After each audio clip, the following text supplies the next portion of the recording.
भारत में दुनिया में सबसे पहले एआई के ऊपर एडवाइजरी जारी किया था। लेकिन अब यूरोपियन पार्लियामेंट ऐसा पहला पार्लियामेंट बन गया है जो कि एआई एक्ट को पास कर दिया है। और ये कहा जा रहा है कि इसी एआई एक्ट पर ही लगभग सारे के सारे लॉ बनेंगे, चाहे वो किसी भी देश के बने। क्योंकि जिस तरीके से एआई हमारे जीवन में अपना पांव पसार रहा है, उस पर एक रेगुलेशन या फिर एक लॉ लाना बहुत ही जरूरी था। यूरोपियन कमीशन के द्वारा अप्रैल 2021 में ही एआई एक्ट पहली बार यूरोपियन पार्लियामेंट में लाया गया और ये first ever AI legal framework है जो कि ह्यूमन सेंट्रिक है, यानी कि ऐसा फ्रेमवर्क जो कि हमेशा ह्यूमन को ऊपर रखता है एआई से। और धीरे धीरे सारे ही कंट्री को ऐसे ही कुछ लॉज को लाना पड़ेगा एआई के लिए। और कहा जाता है कि लगभग यही लॉ हर जगह रहेगा, क्योंकि ये ना सिर्फ एआई कंपनीज इसको एक्सेप्ट की है, बल्कि बहुत सारे कंट्रीज ने भी इस पर एक अपना एक्सेप्टेंस दिखाया है।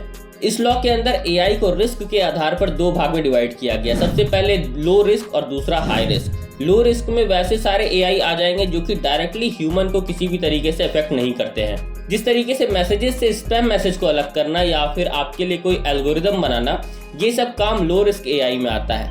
लेकिन हाई रिस्क एआई की कैटेगरी में ऐसे एआई को रखा गया है जो कि डायरेक्टली आपसे जुड़ा हुआ है। जिस तरीके से मेडिकल डिवाइसेस में किसी अगर एआई का उपयोग किया गया है या फिर आपके स्कूल्स में कोई एआई का उपयोग किया जा रहा है, इस तरीके का एआई जो कि डायरेक्टली आपको मॉनिटर कर सकता है, वैसे एआई को हाई रिस्क एआई में रखा गया है। और खास करके इस एक्ट में ऐसा कहा गया है कि आपको अपने एआई को अच्छे क्वालिटी ऑफ डेटा से ट्रेन करना पड़ेगा।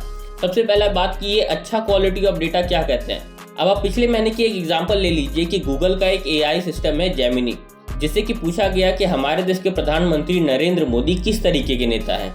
तो जेमिनी ने बताया कि वो एक फासिस्ट नेता है, जो कि बिल्कुल ही गलत बात है। और इस तरीके के एआई को बनाने का मतलब है कि यहाँ पर गुड क्वालिटी ऑफ डेटा का उपयोग नहीं किया गया है। यहाँ पर एआई साफ साफ बायस दिखाई दे रहा है किसी एक कंट्री के प्रति। दूसरा ट्रांसपेरेंसी, कि वो एआई कितना रिस्की है, हर कंपनी को बताना पड़ेगा कि ये किस तरीके के काम कर सकता है और किस लेवल पे आपका ये मॉनिटर करता है आपको। और उसके बाद थर्ड पार्टी कंट्रोल, यानी कि आप एआई भले ही उपयोग कर रहे हैं, लेकिन अगर आपके एआई को थर्ड पार्टी कोई कंट्रोल कर रहा है तो वो हो सकता है कि वो आपके डेटा के भी साथ कोई मैनिपुलेशन कर सके।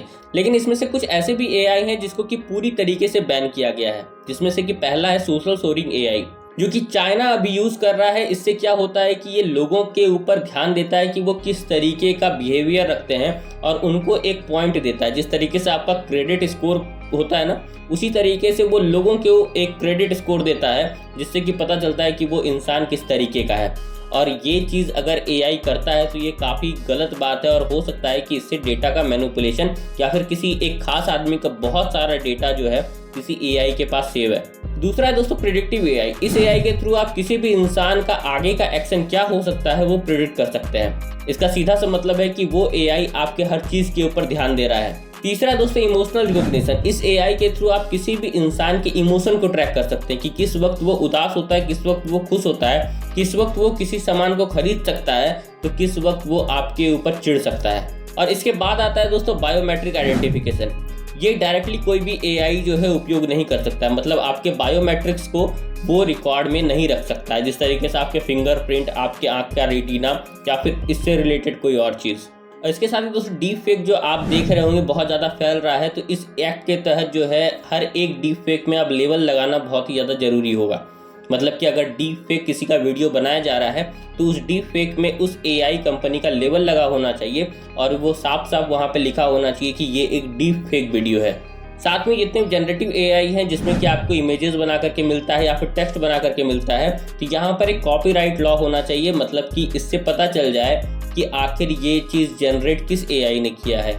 और अगर इन सभी चीज़ों को नहीं मानते तो यहाँ पर पेनल्टी की भी सुविधा है। जिस तरीके से अगर किसी एआई ने झूठ बोल दिया तो लगभग 7.5 मिलियन यूरो उनको देना पड़ेगा। इसके बाद अगर किसी का डेटा ब्रीच हो गया तो लगभग 15 मिलियन यूरो देना पड़ेगा। और अगर किसी बैंड टूल्स को कोई एआई बनाने का कोशिश करेगा या फिर किसी कहीं पे डिप्लॉय करने का कोशिश करेगा तो वहां पर उसको 35 मिलियन यूरो का पेनल्टी लगाया जाएगा। लेकिन अभी डरने की जरूरत नहीं है कि ये एक्ट जो है तुरंत ही हर जगह पे लागू होगा। अभी इसमें समय है और ये 2025 के बाद ही यूरोप में भी लागू होगा। तो जाहिर सा बात है कि इंडिया में भी इसी सब के समय जो है आपको लॉ देखने के लिए मिलेगा। लेकिन इन सारे ही लॉ का इंडिया को भी बहुत ज़्यादा ज़रूरत है, क्योंकि जिस तरीके से डीप फेक वीडियोज़ इंडिया में बढ़े हैं इसे रोकना बहुत ज़्यादा ज़रूरी है। दोस्तों, आप क्या सोचते हैं AI एक्ट को लेकर के जरूर से बताइएगा।